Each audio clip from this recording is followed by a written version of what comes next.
तेरी यादों में हम बाबा यूं खोए खोए रहते हैं। जिगर में प्यार तुम्हारा संजोए रहते हैं। तेरी यादों में हम बाबा यूं खोए खोए रहते हैं।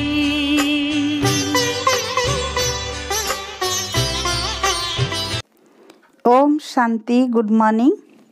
3 अप्रैल 2022 अव्यक्त बाप दादा प्रातः मुरली रिवाइज 13 मार्च 1990। अव्यक्त महावाक्य सार। संगम पर परमात्मा का आत्माओं से विचित्र मिलन। आज अनेक बार मिलने वाले सिकिलधे बच्चे फिर से आकर मिले हैं। बाप भी उसी पहचान से बच्चों को देख रहे हैं और बच्चे भी उसी अनेक बार मिलने वाली स्मृति से मिल रहे हैं। यह आत्मा और परमात्मा बाप का विचित्र मिलन है। सारे कल्प में कोई भी आत्मा इस स्मृति से नहीं मिलती कि अनेक बार मिलने के बाद फिर से मिले हैं। चाहे समय प्रति समय धर्म पिताएं आए हैं और अपने फॉलोअर्स को ऊपर से नीचे लाए, लेकिन धर्म पिताएं भी इसी स्मृति से नहीं मिलते हैं, फिर से मिल रहे हैं। इस स्पष्ट स्मृति में सिवाय परम पिता के कोई आत्माओं से मिल नहीं सकते। चाहे इस कल्प में पहली बार ही मिलते हैं, लेकिन मिलते ही पुरानी स्मृति, पुरानी पहचान जो आत्माओं में संस्कार के रूप में रिकॉर्ड भरा हुआ है, वह इमर्ज हो जाता है और दिल से यही स्मृति का आवाज आता है, यह वही मेरा बाप है। बच्चे कहते तुम हो मेरे और बाप कहते तुम हो मेरे। मेरा संकल्प उत्पन्न हुआ, उसी सेकेंड उस शक्तिशाली स्मृति से संकल्प से नया जीवन और नया जहान मिल गया और सदा के लिए मेरा बाबा इस स्मृति स्वरूप में टिक गए। जैसे कि स्मृति स्वरूप बने तो स्मृति के रिटर्न में समर्थी स्वरूप बने। समर्थ स्वरूप बन गए ना, कमजोर स्वरूप तो नहीं हो ना। और जो जितना स्मृति में रहते हैं उतना समर्थियों का अधिकार स्वतः ही प्राप्त करते हैं। जहाँ स्मृति है वहाँ समर्थी है ही है। थोड़ी भी विस्मृति है तो व्यर्थ है। चाहे व्यर्थ संकल्प हो, चाहे बोल हो, कर्म हो। इसीलिए बाप दादा सभी बच्चों को इसी दृष्टि से देखते हैं कि हर एक बच्चा स्मृति स्वरूप सो समर्थ है। आज तक भी अपना सिमरन भक्तों द्वारा सुन रहे हैं।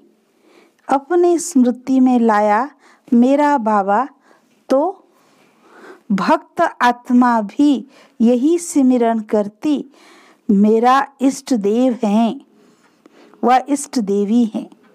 जैसे आपने अति प्यार से दिल से बाप को याद किया, उतना ही भक्त आत्माएं आप इष्ट आत्माओं को दिल से अति प्यार से याद करती है। आप ब्राह्मण आत्माओं में भी कोई दिल के स्नेह संबंध से याद करते हैं और दूसरे दिमाग द्वारा नॉलेज के आधार पर संबंधों को अनुभव करने का बार बार प्रयत्न करते हैं। जहाँ दिल का स्नेह और संबंध अति प्यारा अर्थात अति समीप है, वहाँ याद भूलना मुश्किल है। जहाँ सिर्फ नलीज के आधार पर संबंध है लेकिन दिल का अटूट स्नेह नहीं है, वहाँ याद कभी सहज कभी मुश्किल होती। जैसे शरीर के अंदर नस नस में ब्लड समाया हुआ है, ऐसे आत्मा में निसी पल अर्थात हर पल याद समाई हुई है। इसको कहते हैं दिल के स्नेह संपन्न निरंतर याद। जैसे भक्त आत्माएं बाप के लिए कहती है, जहाँ देखते हैं तू ही तू है, ऐसे बाप के स्नेही समान आत्माओं को जो भी देखे वो अनुभव करे कि इन्हों की दृष्टि में, बोल में, कर्म में परमात्मा बाप ही अनुभव होता है। इसको कहते हैं स्नेही सो समान बाप। तो स्मृति स्वरूप तो सभी हो, संबंध भी सभी का है, अधिकार भी सभी का है, क्योंकि सभी का फुल अधिकार का संबंध बाप और बच्चे का है। सभी कहते हैं मेरा बाबा, मेरा चाचा, मेरा काका, कोई नहीं कहते। अधिकार का संबंध होने के कारण सर्व प्राप्तियों के वर्ष के अधिकारी हो, चाहे 50 वर्ष वाले हैं, चाहे 6 मास वाले हैं। मेरा कहने से अधिकारी तो बन ही गए। लेकिन अंतर क्या होता है? बाप अधिकार तो सभी को एक जैसा देता है, क्योंकि अखूट वर्षा देने वाला दाता है। 2.5 लाख तो क्या, लेकिन सर्व आत्माएं भी अधिकारी बने, उनसे भी अथाह खजाना बाप के पास है, तो कम क्यों दे? तो दाता सभी को देता एक जैसा है, लेकिन लेवता में फर्क है। कोई प्राप्तियों के वर्षे को व खजाने को समय प्रमाण स्वयं प्रति व सेवा प्रति कार्य में लगाकर उसका लाभ अनुभव करते हैं। इसलिए बाप का खजाना अपना खजाना बना देते हैं, अर्थात अपने में समा देते हैं। इसीलिए हर एक खजाने को यूज करने के अनुभव से खुशी और नशे में रहते हैं। शुद्ध नशा, उल्टा नहीं। और दूसरा खजाना मिला है, इस खुशी में रहते हैं मेरा है, लेकिन सिर्फ मेरा है और उसको कार्य में नहीं लगाते हैं। कोई भी अमूल्य वस्तु को सिर्फ अपने पास स्टॉक में जमा कर लिया, लेकिन सिर्फ जमा करने से और यूज करने की अनुभूति में अंतर है। जितना कार्य में लगाते हैं उतनी शक्ति और बढ़ती है। वो सदा नहीं करते, कभी कभी करते हैं। इसीलिए सदा वालों में और कभी कभी वालों में अंतर पड़ जाता है। कार्य में लगाने की विधि यूज नहीं करते तो दाता अंतर नहीं करता, लेकिन लेवता में अंतर हो जाता है। आप सभी कौन हो? कार्य में लगाने वाले या सिर्फ जमा देख खुश होने वाले? पहला नंबर वाले हो या दूसरा नंबर हो? बाप दादा को तो खुशी है कि सभी नंबर 1 है या इस समय नंबर 1 हो। बाप दादा सदैव कहते हैं सदा बच्चों के मुख में गुलाब जामुन हो, जो कहा वह किया, अर्थात सदा गुलाब जामुन मुख में है। दुनिया वाले कहते मुख में गुलाब, लेकिन गुलाब से मुख मीठा नहीं होगा। इसीलिए गुलाब जामुन मुख में हो तो सदा ही ऐसे मुस्कुराते रहें। अच्छा, कोई नए नए फिर से मिलने पहुंच गए हैं, जो भी इस क्लब में फिर से मिलन मना रहे हैं, उन बच्चों के लिए विशेष बाप दादा स्नेह का वरदान देते हैं कि सदा अपने मस्तक पर बाप का हाथ अनुभव करते चलो।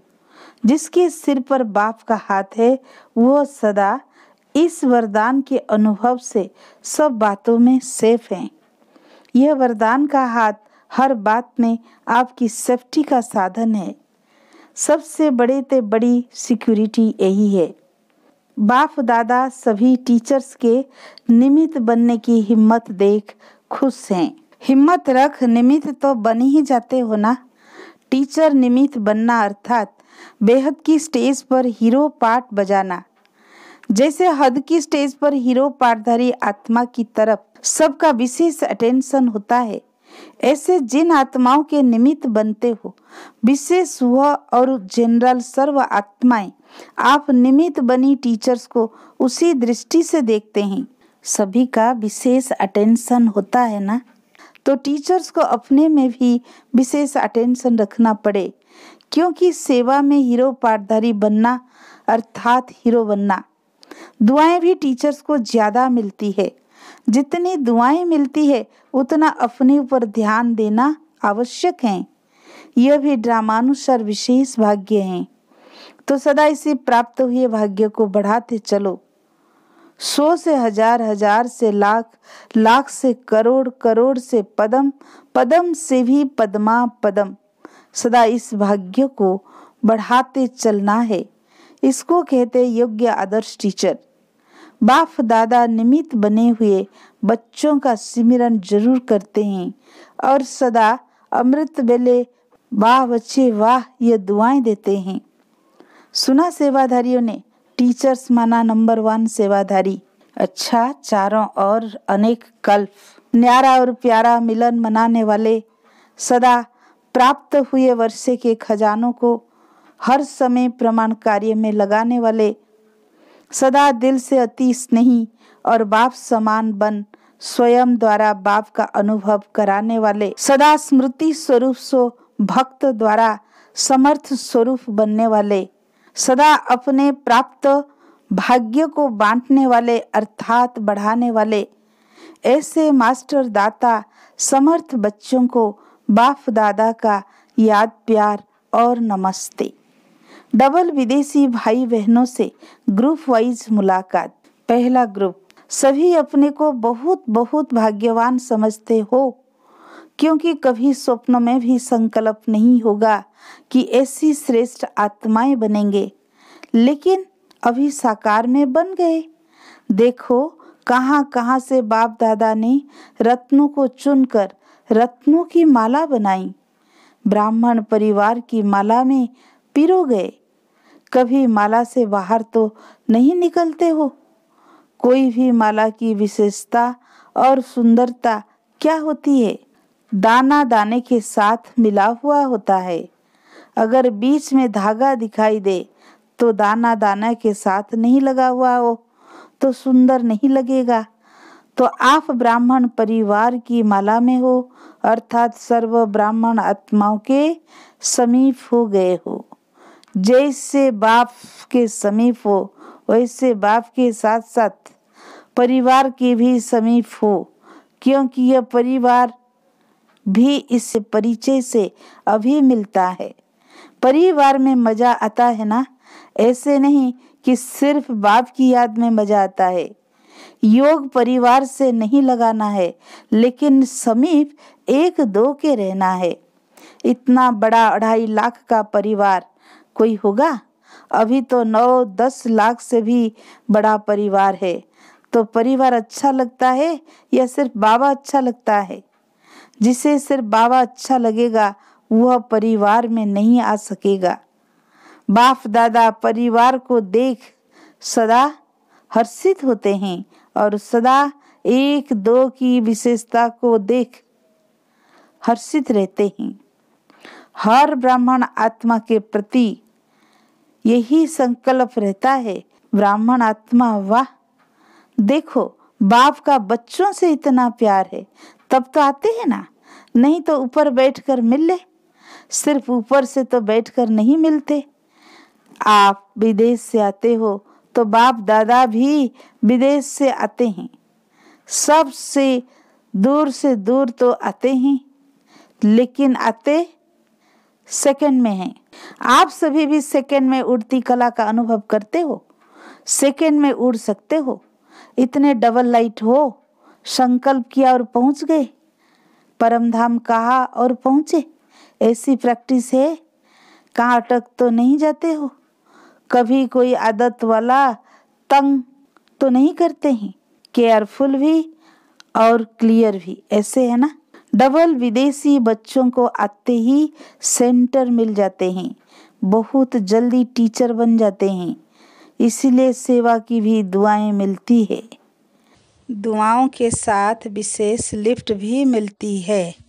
साथ साथ आते ही इतने बिजी हो जाते हो जो और बातों के लिए फुर्सत ही नहीं मिलती। इसलिए बिजी रहने से घबराना नहीं, यह गुड साइन है।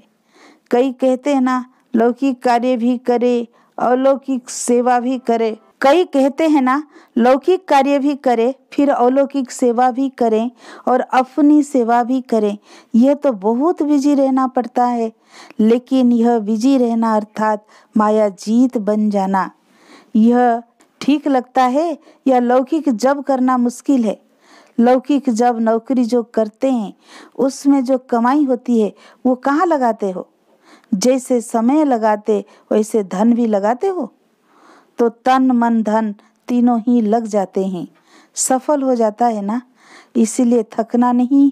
सेंटर खोलते हो तो आप जितनी आत्माओं को ज्ञान सुनाते हो उतनी आत्माओं की दुआएं आपको मिलती है। तो मन और धन का कनेक्शन है। जहाँ धन होगा वहाँ मन होगा, जहाँ मन होगा वहाँ धन होगा। बाप दादा डबल विदेशियों को सर्व प्रकार से सफल करने में बिजी देख खुश होते हैं। सभी गोल्डन चांसलर हो। सदा याद रखना कि सफलता मूर्त है और सदा सफलता मेरे गले का हार है। कोई भी कार्य करो तो पहले यह सोचो कि सफलता मेरे गले की माला है। जैसा निश्चय होगा वैसा प्रत्यक्ष फल मिलेगा। अच्छा, सेकेंड पॉइंट, यह स्वीट साइलेंस प्रिय लगती है ना, क्योंकि आत्मा का ओरिजिनल स्वरूप ही स्वीट साइलेंस है। तो जिस समय चाहो उस समय इस स्वीट साइलेंस की स्थिति का अनुभव कर सकते हो, क्योंकि आत्मा अभी इन बंधनों से मुक्त हो गई। इसलिए जब चाहे तब अपने ओरिजिनल स्थिति में स्थित हो जाए। तो बंधन मुक्त हो गए या होना है। इस बार मधुबन में 2 शब्द छोड़कर जाना, समथिंग और समटाइम। यह पसंद है ना? सभी छोड़ेंगे? हिम्मत रखने से मदद मिल जाएगी, क्योंकि यह तो जानते हो 63 जन्म अनेक बंधनों में रहे और एक जन्म स्वतंत्र बनने का है। इसका ही फल अनेक जन्म जीवन मुक्ति प्राप्त करेंगे। तो फाउंडेशन यहाँ डालना है। जब इतना फाउंडेशन पक्का होगा तब तो 21 जन्म चलेगा। जितना अपने में निश्चय करेंगे उतना ही नशा होगा। बाप में भी निश्चय, अपने में भी निश्चय और फिर ड्रामा में भी निश्चय। तीनों निश्चय में पास होना है। अच्छा, एक एक रत्न की अपनी विशेषता है। बाप दादा सबकी विशेषता को जानते हैं। अभी आगे चलकर अपनी विशेषता को और कार्य में लगाओ तो विशेषता बढ़ती जाएगी। दुनिया में खर्च करने से धन कम होता है, लेकिन यहाँ जितना यूज करेंगे, खर्च करेंगे, उतना बढ़ेगा। सभी अनुभवी हो ना। इस वर्ष का यही वरदान याद रखना कि हम विशेष आत्मा हैं और विशेषता को कार्य में लगाकर और आगे बढ़ाएंगे। जैसे यहाँ नजदीक बैठना अच्छा लगता है, वैसे वहाँ भी सदा नजदीक रहना। बाप दादा सदा हर एक को इसी श्रेष्ठ नजर से देखते हैं कि एक एक बच्चा योगी भी है और योग्य भी है। अच्छा, वरदान, दूसरों के परिवर्तन की चिंता छोड़ स्वयं का परिवर्तन करने वाले शुभ चिंतक भव। स्व परिवर्तन करना ही शुभ चिंतक बनना है। यदि स्व को भूल दूसरे के परिवर्तन की चिंता करते हो तो यह शुभ चिंतन नहीं है। पहले स्व और स्व के साथ सर्व। यदि स्व का परिवर्तन नहीं करते और दूसरों के शुभ चिंतक बनते हो तो सफलता नहीं मिल सकती। इसलिए स्वयं को कायदे प्रमाण चलाते हुए स्व का परिवर्तन करो, इसी में ही फायदा है। बाहर से कोई फायदा भले दिखाई ना दे, लेकिन अंदर से हल्कापन और खुशी की अनुभूति होती रहेगी। स्लोगन, सेवाओं का सदा उमंग है, तो छोटी छोटी बीमारियां मर्ज हो जाती है। अच्छा, ओम शांति।